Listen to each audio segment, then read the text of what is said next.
बिंदुओं पर भूस्वामियों के द्वारा कुछ अपने मुद्दे उठाए गए हैं, जो उन्होंने लिखित रूप में 3-4 आपत्तियाँ में भी 3 आपत्तियाँ अध्यक्ष जी को दिए हैं और उसको उन आपत्तियों को भी इस रिपोर्ट में शामिल किया जाने का प्रोविज़न होता है कि क्या क्या आपत्तियाँ मीटिंग के दौरान उठाया गया। उसके उपरांत फाइनल रिपोर्ट एजेंसी द्वारा प्रस्तुत किया जाएगा। उसके बाद जो एक्सपर्ट कमेटी उसके रिपोर्ट को देखेगी और रिपोर्ट को देखने के बाद जो भी निर्णय अधिग्रहण संबंधी लेगी उसको शासन के द्वारा किया जाएगा। पिछले में हम ऐसी जानकारी में हमारी कुछ नहीं है, बदलाव आ जाए, क्योंकि जब रिपोर्ट अभी पहली बार जन सुनवाई रखी गई थी तो इस अब की बार जो उस जन सुनवाई के बेस पर लोगों ने अपनी आपत्तियाँ दी थी।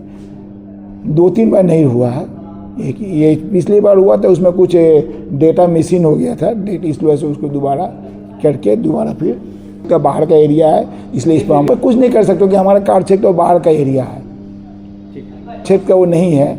जो हमारे कार्य क्षेत्र है उसी पर मैं बता सकता हूँ, हमारे कार्य क्षेत्र वो एरिया नहीं है।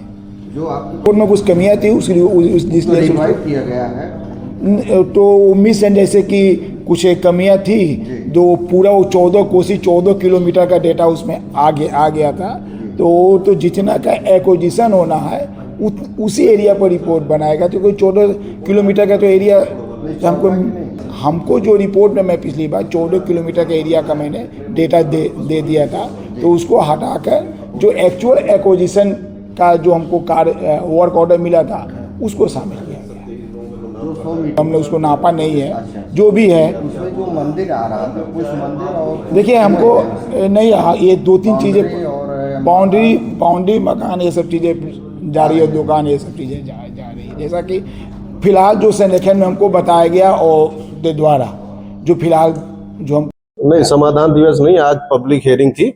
जो अधिग्रहण हो रहा नाका से हनुमानगढ़ी से गुलाबनगर वाला, उसमें एक सर्वे टीम ने अपना जो है सर्वे करके रिपोर्ट दाखिल किया। पिछली बार तो कैंसिल हो गया था, आज दोबारा इन्होंने रखा था, जिसमें हम लोगों ने अपना आपत्ति दिया है।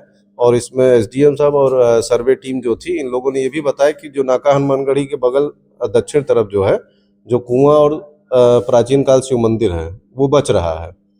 तो हम लोगों ने कहा कि भाई सामने सरकारी जमीन पूरी है आपकी नजूल की, जिस तरीके से सुप्रीम कोर्ट और मुख्यमंत्री जी का भी आदेश है कि उसको खाली कराया जाए अपना जहां भी सरकारी जमीन है। तो हम लोगों ने अपनी आपत्ति यही दी कि सामने सरकारी जमीन है, उसका इस्तेमाल किया जाए और हम लोग को बचाया जाए। क्या आश्वासन मिला? अब उन्होंने हम लोगों से आपत्ति ले लिया है। अब उन्होंने कहा कि अब इसको जो है हम बाद में अपना देखेंगे और देखने के बाद हम आपको बताएंगे कि इसमें क्या क्या किया गया है। हम ये चाहते हैं कि आप लोगों के माध्यम से कि आप लोग खुद अगर विजिट करें तो देखें, नाका हनुमानगढ़ के गुलाबनगर तक जो है उत्तर दिशा पूरी सरकारी जमीन खाली पड़ी हुई है।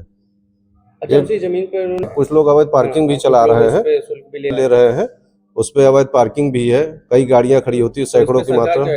अब उसमें कुछ प्रशासनिक के नीचे अधिकारी लोग मिले हुए हैं, क्योंकि बहुत समय से हम लोगों ने लिखित पेपर दिया है विभाग में, तहसील में दिया, डीएम को दिया, कई जगह गया, लेकिन कोई कार्रवाई उस पर नहीं होती है।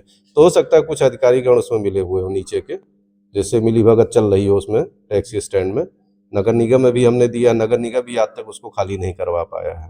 कहना है कि भाई जिस तरीके से आप लोग देख रहे हैं कि रामनगर चौकी से लेकर के कौशलपुरी मोड़ तक वन साइड किया गया है, वहाँ पे पूरी रेलवे की जमीन ली गई, ठीक है। निस्तारण नहीं करेंगे तो हम पैसा तो नहीं लेंगे, बुलडोजर चला दें वहाँ करके अपनी ले लें, सड़क बना ले, हम केस लड़ेंगे, क्योंकि हमारे पास कानून के अलावा कोई रास्ता नहीं बचा है। विभाग सुनने को तैयार नहीं है।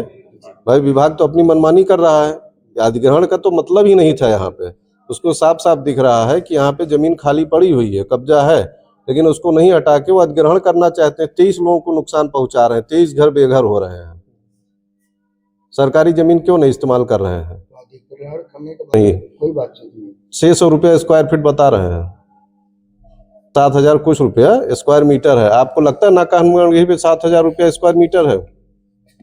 यहाँ से 17 किलोमीटर दूर आप जाइए, वहां पे 1,92,00,000 रुपए की एक बिस्सा जमीन मिल रही है। तो नाका हनुमानगढ़ी विकसित है कि वो 17 किलोमीटर विकसित है? यहाँ प्रशासन की खाली मनमानी चल रही है और कुछ नहीं है। शुभ नाम? चंद्रा कुमार त्रिपाठी।